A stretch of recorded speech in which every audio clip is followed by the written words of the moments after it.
Hello, friends. Host Eric here, talking with famous people.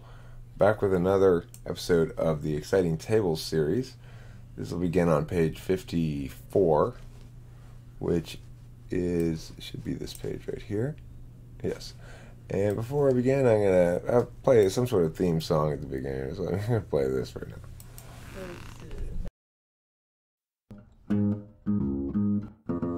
Well, his name is Sir Ronald Bronchon, and he's a big fan of the great Charles Bronson. Illusion in the summertime, he's got a grip of Kruger brands in his mouth. Golden Loogies, man, he's South Africa. He's the guy who comes up to her and says, "Is that fur?" when it's clearly cashmere. It's wrong. Yeah, it's wrong. RONALD. RONCHONCHONSON.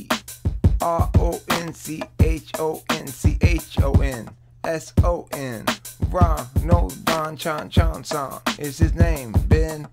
Everywhere he goes, Ronald knows that those he meets hate to see him go. They hate to see him gone. He's the only son of Donald Bronchon. Ronald's neither Dave nor Juan, so Don will never treat Ron as a pawn after all. Ronald Bronchon, Donald Bronchon's non-son. Who is the man who comes up to me, asks if I see, and there's nothing to see? Who is the fellow who comes up to Lee, hits her with a pillow, casually? Wrong. Okay, so that's a fun song today. Wanted to play there. Epistemology, knowing functions, commonalities, and distinctions. Commonality, deny the observer. For both NI and SI, the agent self is assumed irrelevant, and the agent self's perspective is epistemologically unprocessed. In other words, the knowledge I know is accepted as objectively certain, and thus my own biases don't come into play. Contrast that against, say, FE, which must consider my perspective, agent-observer, a subject's perspective, agent-subject, and the perspective of the one acted upon, agent-object. And that may be what ultimately is the mechanics of interface, the distinctions being made between interface action and knowledge functions and judging functions may have to do with these things here. It's like I haven't figured it out exactly. If you want some area to work where I need like this whole thing that I've got here still needs work done on it. That's an area where it needs work done on it. There's some sort of calculus between agent, observer, and agent.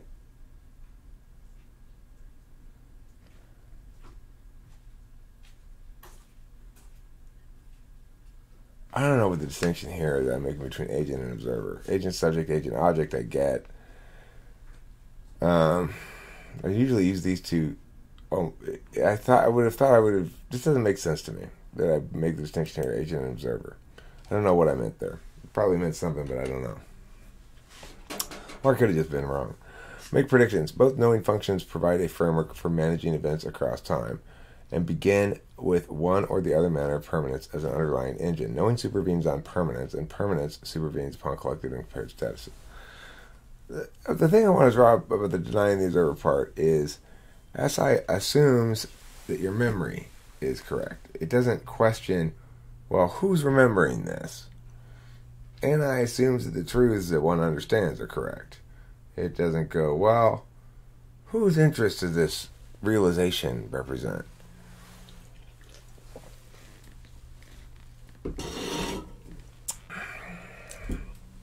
Maintain self-concept. So, we're going to go back to make predictions. Both knowing functions provide a framework for managing events across time.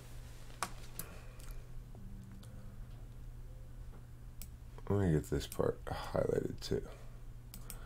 I don't know why this part's not not highlighted, underlined. Begin with one or the other manner of permanence as an underlying engine. Knowing supervenes on permanence, and permanence supervenes upon collected and compared statuses. What supervenes means, in case you've not heard the word before, you haven't watched any of my videos, or I've not explained it before or something when you were watching. Supervene means the thing that comes before it is contingent upon the thing that comes after the word supervenes for its existence. So, in order to know There must be some manner of permanence in the world. Things must persist in some fashion. And in order for things to persist, there must be collected and compared statuses. Because while we might think that persistence exists independent of the status persistence, the quality of persisting that we might attribute to something is only extant for us insofar as we have the language scaffolding to get the idea. So without the word, you just don't know about it. There's no such concept. It's critically important that we remember that these things we're talking about, they're all occurring. All this work that we're doing right here, talking back and forth, or making this book, or whatever, that kind of stuff, is done on a metaphysical ecosystem. So, like for example, this comment that I got recently. Let me read it. It's very much relevant to what we're talking about here. Where is it? Let's click that. It's on the objectivity video.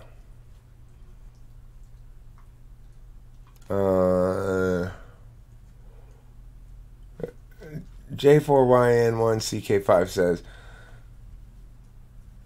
I was told how to say it before. I'm not intentionally saying it wrong, this J4Y. I forget what you said, how to say it. You said something how to say it. J4? I can't remember. If you remind me, I'll call you that. I don't mean to call you by a name you don't want to be called by, but that's what I call you right now because I don't know. I forget what you said was how to say it. I disagree. The territory is objective. The territory is what's real. Okay. Note that then you're not doing anything real right now because you're entirely behaving in the metaphysical ecosystem. There's nothing real about what you're doing at all. Okay? It's just subjective. Everything you're doing is subjective. In fact, everything I'm doing is subjective. Everything all these commenters are doing is subjective. Why? Well, because it's all on a metaphysical ecosystem. It's all in language, and it's all in symbols, and it's all in meanings. So, if it's true that because the metaphysical ecosystem functions like a map of the physical ecosystem, or at least that's one of its functions, that doesn't make it subjective. The map is simply a product of someone's mind. So is this object. The thing you're not understanding is the only reason this object is existent in any meaningful understanding of it right now is because one or more parties has, or continues to observe this thing. So the lighter's part of my reality because it exists for me as an observed resource that I can use. It's part of your reality because it exists for you as an image of a preserved resource that I can use. In no way, shape, or form do you have any corporeal link to this lighter. But it's reality for you in the sense that if somebody would come up to you and say, I bet you $1,000 that Eric didn't have a lighter in his hand at 4:15 p.m. on January 28th, 2019, and you'd watch this video, you're just saying, or I bet you $1,000 you can't prove Eric had a lighter in his hand at 4:15 p.m. on January 28th, 2019. Did I say it was 20th? Yeah. And if I bet you $1,000 you can't prove it. And you take that bet. You take it because you would know that this would be sufficient as proof. This video right here where I'm admitting that here today on January 28th, 2019, I have this lighter. It's in my hand. It's an actual lighter. I do have it. It works. It's in my hand and it is 4:15 p.m. I've had it in my hand for at least 5 minutes before 4:15. I'll continue to have it in my hand for 5 minutes after 4:15. So it is a safe bet. You take that bet. Even though you've not known anything about this, but its metaphysical aspect, namely the idea that I have it and this media that conveys to everybody that I have it. Okay, so when you're on the road and it doesn't match the map, you don't yell at the road and tell it it's objectively wrong. Sometimes you can and do in the real world. So it's true for physical roads, but lots of things are not physical or are hybrids of physicality and metaphysicality in some sense. So the analogy that I made there as a shorthand, which I call a shorthand, and then explain in great depth in real words, not the shorthand for it, but the actual indication of it, you ignore all the actual talking I did there on this video. Ignore everything I say in this video that expands on this quick tag map territory, that explains what these things are and why we wouldn't... If you'd watched the whole video and understood it, you wouldn't have said those things. Because you would have understood that just because something is an aspect of observation, of an agent's observation, that's not what makes something subjective. A point to keep driving home. Everything is an aspect of somebody's observation. There is no thing that's not an aspect of somebody's observation. So we're only talking about people having cognitive functions. And not having them even, but people expressing cognitive functions. So what you're saying here is crazy. My proposed definition of subjective does not subsume objectivity. This is because a person's perspective or opinion cannot be objective because someone's perspective is based on subjective experience or reasoning. So what can be objective? Are these statements your objective? Are these statements of yours objective? Are they nevertheless a perspective or opinion of yours? I would deem them a perspective or opinion of yours. I wouldn't deem them subjective. I deem them objectively wrong. Why? Because we can't talk about statements themselves as being... Opinion can't be objective, not because it's an opinion. It can't be objective because it's a statement. Statements don't have objectivity. People have objectivity. Questions can have objectivity. Statements can't have objectivity. It doesn't make any sense, right? It's like saying statements can have a religion. Ducks can't be atheists, and statements can't be objective. Statements also can't go for a walk in the park, because objectivity requires you're talking either about a quality of a data set, in which case you're saying the data is accessible to everybody and can be evaluated equally by all, or you're talking about the nature of a calculus, which is to say I'm doing a disinterested calculus where I'm not worrying about what I want, but instead what is logically most defensible or consistent, what's most argumentationally most defensible. That's what objectivity is, okay? Statements can't have objectivity. Opinions can't have objectivity or subjectivity.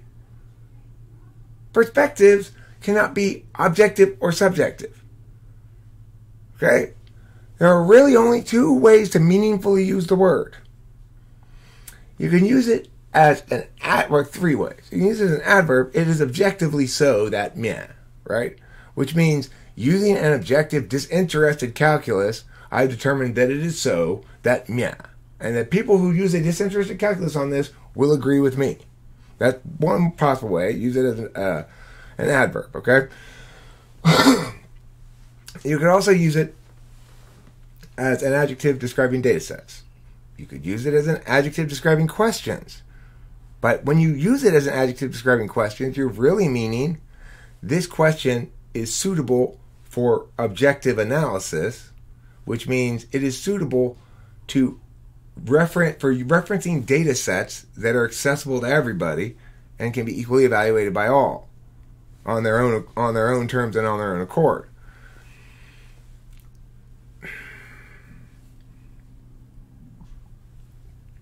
Keeping in mind that some questions cannot be answered with any objectivity. So, what does that mean? If I want you to tell me which actor you like better, Tom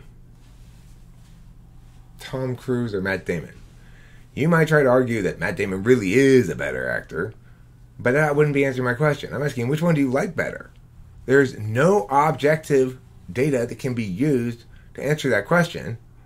And certainly it wouldn't make the answer better if you could try to access any objective data, but it wouldn't make the answer any better. It would make it worse. or not answering my question. So, it's frustrating to me, just think about it, this sort of shit that happens where people don't understand that just because something is somebody's perspective, so is everything else. It's like, do you think that when a scientist says, here's my data, that it's not his perspective? Well, I used a double-blind study and I took all these measures to extract from this equation the agent. Okay, so what you're saying is you have a very complicated way of doing the disinterested calculus. Congratulations. Good job. You've successfully done a disinterested calculus here on this. You've done not really disinterested calculus, you've done disinterested testing or experimentation on it or something like that, right? But, and that's fine. There's nothing wrong with that. I think that's great that science tries to do disinterested testing. I think it's kind of hilarious. They think they have to go to such great lengths to be disinterested. But I get it. You know, they're trying to have data that they're asking other people to take more seriously than other kinds of data, and for various reasons. And it's got to withstand methodological scrutiny of the methodology, right? Oh my goodness, though. That doesn't make it objective.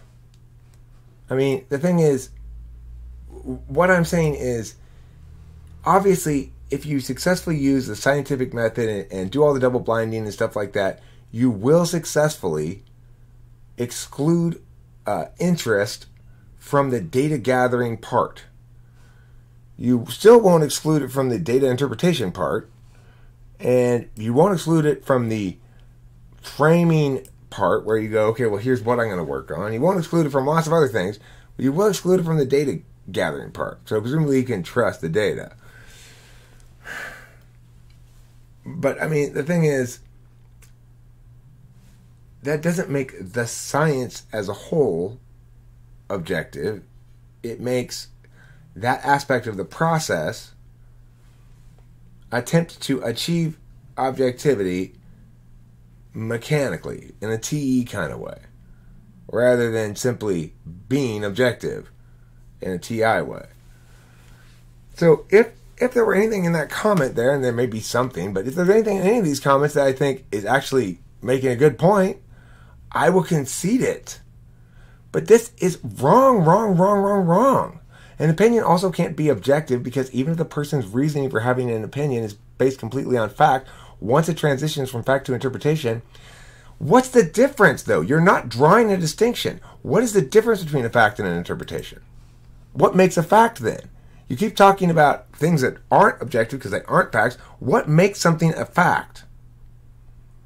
Because it's my opinion that you haven't thought this through very much. It's a fact that it's not very successful as a set of arguments. It's a fact that is not responsive to me. Those things are also my opinions. You might disagree with them. This isn't responsive to what I've already said. But nevertheless, and how do we determine if it's a fact or just my opinion? We might go, okay, well, let's leave that question open for a minute, Eric.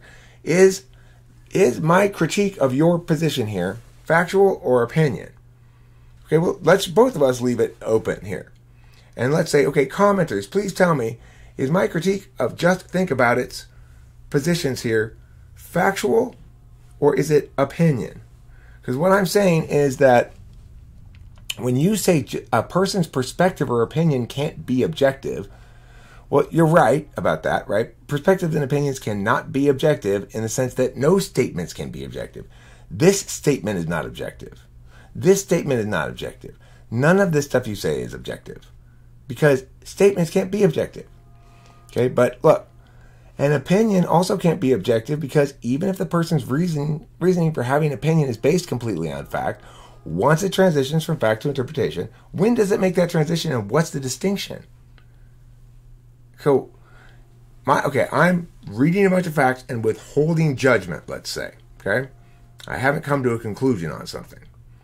As soon as I decide that that is in fact the answer, then it ceases to be objective. But prior to me deciding it was the answer, it was objective, even though I didn't even have a position on it, I don't get it.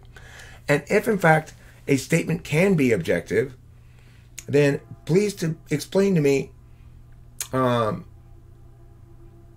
what the statement is either deciding about, doing some sort of calculation about. Can it also be funny? Can a statement also be funny? We might refer to it as such. That's a funny statement. Okay. Fair enough. That means that it tends to make people laugh. If you are saying this is an objective statement, what you really mean is it tends to make people take it seriously, or that someone ought to take it seriously, right? You're saying it's a subjective statement. What do you mean? That it's not as correct, or that it's based just on my feelings, or just my opinion, or just my perspective?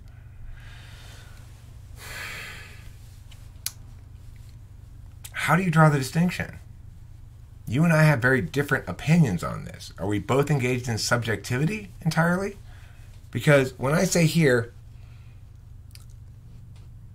this is because the person's perspective or opinion cannot be objective, and I say you're right, that's me being objective, acknowledging you're right, but you're not going to like the next part, right? Which says you're right because statements and sentences that, statements and I guess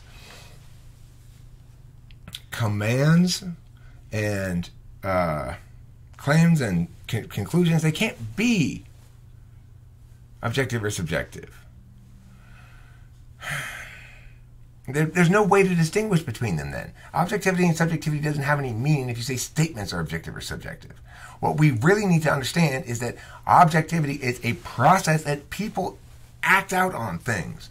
Am I going to be objectively evaluating this comment today or subjectively evaluating it? If I were subjectively evaluating it, maybe I'd be subjectively evaluating it because I'd be prioritizing my FI for FE results. And I'd be like, I don't care how wrong this person is. I'm just going to blow smoke up their ass. Just think about it. I really like your comment here. It really makes me think. Good. That's one way to think about it. A lot of different people have a lot of thoughts as they're sort of working through things. And that's great. Or I can just tell you this is fucking doesn't work at all. It makes no sense what you're saying. The difference is that a position of argumentation is to persuade somebody. Every statement has some illocutionary frame. And my goal here is not to persuade you, by the way. I don't care if you're persuaded at all. My goal is to win the argument.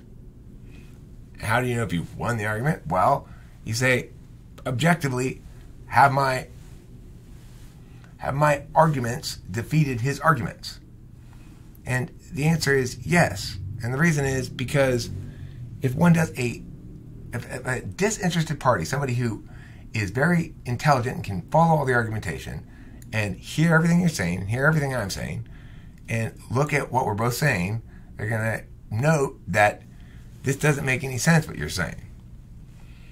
That you're not actually drawing any distinction. You haven't given a single example of something that's not a perspective or an opinion. And you can't. Because any statement you make, I can say, well, that's my opinion. Or I could disagree with it. I could say, that's your opinion. I don't agree with you. Literally any statement, claim, conclusion, any single one you can come up with. I can make that argument that that's my opinion, or that's just your opinion, or whatever. How are you going to make the distinction? Why is it not just your opinion? Let's say you go, the Earth has a satellite called the Moon that goes around the Earth. It's that big white thing up there. And it's very far away from us. I go, I see that thing at night. It's not that far. It can't be more than 100 miles away. And you go, that's just your perspective or your opinion. That's not a fact. Well, why not? What makes it non-factual? You go, well, because there's all this science here. There's all this data. There's all these reasons to believe that the moon is further away than that. Oh, so it's an argument then, supported by reasons. And you're saying your reasons are better than mine, and that your argument, your claim that the moon is far away is more stout argumentationally, and withstand more scrutiny, has a flatter rhetorical slope than my claim that the moon is 100 miles away, which has a very steep rhetorical slope. And the reason it has such a steep rhetorical slope is because of all this evidence you have and justifications for your position and reasons and stuff. Okay? So that makes it a position of argumentation. An opinion is not a position of argumentation, it's a position of thought. There is no position of thought. You don't hold positions in your head, right? You might make arguments in your head. You might be attached to certain blocks of arguments and identify them as your position, but it certainly is not a position of thought. Let's see, an opinion also can't be objective because having opinion is based completely on fact. Once it transitions from fact to interpretation, it's no longer objective since it's based on the person's interpretation. What's the distinction, though? When am I interpreting something? So, for example, you're interpreting the moon data, right? You're saying, I'm showing you all these justifications. I'm interpreting all this evidence I have and all this information I have and all these resources I can point to and all this knowledge and argumentation to justify my position. That's what makes my position preferable to your position as far as moon distance goes. In other words, my interpretation of this evidence is stronger than your interpretation of whatever lack of evidence you have, or evidence you have, evidence or whatever. That my evidence will withstand more scrutiny because it's primarily referencing external data sets, objective data sets. So when I'm arguing it, I'm arguing more objectively because I'm living more in the world of objective data sets, and I'm doing a disinterested calculus. That is to say, I don't care what the moon's distance is. I don't necessarily need to be right about this. I'm just explaining to you why it's wrong to think that it's 100 miles away. And that even though it might look 100 miles away, our eyes are fooling us, and you should believe this instead if you want to be right. I don't give a fuck if you want to be right or not. If you don't want to, fine. I don't care. But if you want to be right, you should listen to me. Okay, so that's the moon example there. It explains exactly what's wrong with everything you're saying. You're not drawing any real distinctions. Is interpretation the distinction here?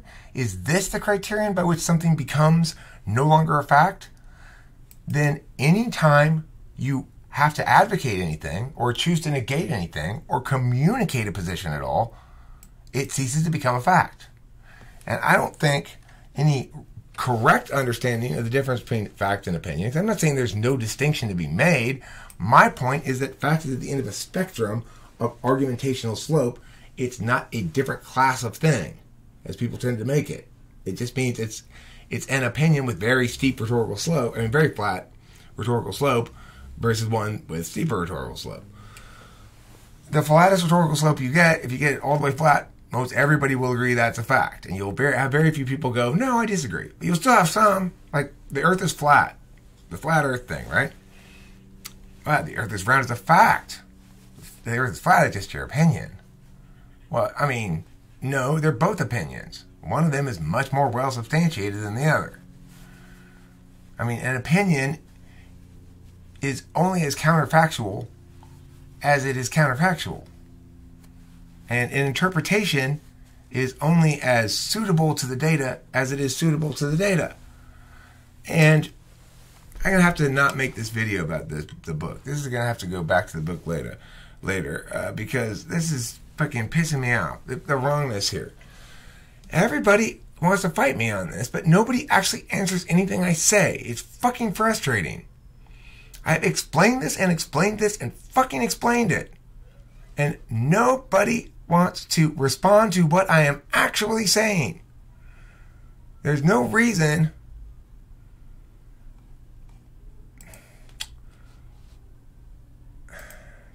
to... What is this? Try hard episode. Did I try hard on that one? I guess I did. That's a pretty good episode. But like, none of this shit responds to anything that I'm saying. All of the shit you're trying to say here is easily answered if you had listened to what I was saying. If you had heard what I was saying and understood it, if you had listened to it and paid attention to it, trying to answer your own questions, so to speak, you would have tossed this line of argumentation into the trash before it ever left your fingertips. No offense, just think about it. I'm just saying. Same with you, J4YN and 1CK5. I gotta read what... He's like, map territory, map territory. The territory is objective. The territory is what's real. The map is subjective. The map is simply a product of someone's mind, trying to make sense of the territory. When you're on a road and it doesn't match the map, you don't yell at the road and tell it's objectively wrong. The placement of the road may be stupid, but it's still the way it is, regardless of the framework of your mind. Maps are very useful. They can help you navigate unfamiliar territory if they're accurate to the territory. When you mistake the map for the territory, you risk riding off the road. Remember, neither map nor territory is objective, and such distinctions only exist on the map anyway. Additionally, it's reductive to call it a map because it is instead an ecosystem, just as the physical world is an ecosystem. Objectivity is a phenomenon of people. To say, for example, that a rock is objective is to commit what's known as a category error. Territory is only such insofar as it exists concurrently with a map. We make a huge and avoidable mistake when we forget that there is no reality except that it manifests via observation. You are thinking like this. Even if World of Warcraft were not rendering on anybody's computer, the environment would still be existent in the absence of the rendering that comprises the environment's entirety. First of all, contrary to your premises. Second, this is failing to understand that the rendering of the environment on your computer, and many others, is all the environment is. The way the environment looks on your screen necessitates an interested agent because it always manifests a perspective and can't manifest no perspective. And that's what everybody keeps trying to fucking say, is that, yeah, but facts don't represent anybody's perspective or opinion, not affected by anyone's feelings. That's a real distinction. Are you making an interested or disinterested calculus? I can feel as much as I want. Is it affecting my argumentation? If it is, then I'm making it interested. I'm at least allowing an interested calculus to seep in. If it's not, then I'm still running a disinterested calculus. I could be as emotional as I was, screaming and yelling. I could still be completely objective in my calculations. And thus, my argumentation will withstand scrutiny. As it does here. I explained to you why it is not true that the territory is the real thing, and the map's and the map could be wrong, and then you're screwed. Both can be wrong. The territory gives you indications sometimes that the map doesn't bear out. Remember, the map here is the metaphysical ecosystem. You might think it'll be fine to do this thing, and you find out everybody's extremely pissed off about it. Why? The meanings didn't play like you expected on the metaphysical ecosystem. That's why. You know, you could do entirely metaphysical things and find yourself in prison for the rest of your life, potentially. And never do a single shred of harm to anybody. So, it's important to remember the territory is absolutely just as real, and frankly, by and large, much more significant in all of our lives anyway, than the physical reality. After all, J4YN1CK5, you doing it here. Where are you? In the metaphysical ecosystem. What are you doing? Metaphysical action. Okay, I guess I'm going to upload this shit. I don't know what to do. I don't know what to make of it. It's like, why don't people get what the fuck I'm saying here? It's not that difficult. You know what I'm saying, dogs? Well, his name is Sir Ronald Bronson, and he's a big fan of the great Charles Bronson. Illusion in the summertime, he's got a grip of Kruger brands in his mouth. Golden Loogies, man, he's South Africa. He's the guy who comes up to her and says, "Is that fur?" When it's clearly cashmere. It's wrong. Yeah, it's wrong. RONALD. RONCHONCHONSON. Ronald Ron Chan Johnson is his name, Ben. Everywhere he goes, Ronald knows that those he meets hate to see him go. They hate to see him gone. He's the only son of Donald Ron Chan Johnson. Ronald's neither Dave nor Juan, so Donald never treat Ron as a pawn after all. Ronald Ron Chan Johnson's Donald Ron Chan Johnson's non-mon son. Who is the man who comes up to me, asks if I see, and there's nothing to see? Who is the fellow who comes up to Lee, hits her with a pillow, casually? Wrong.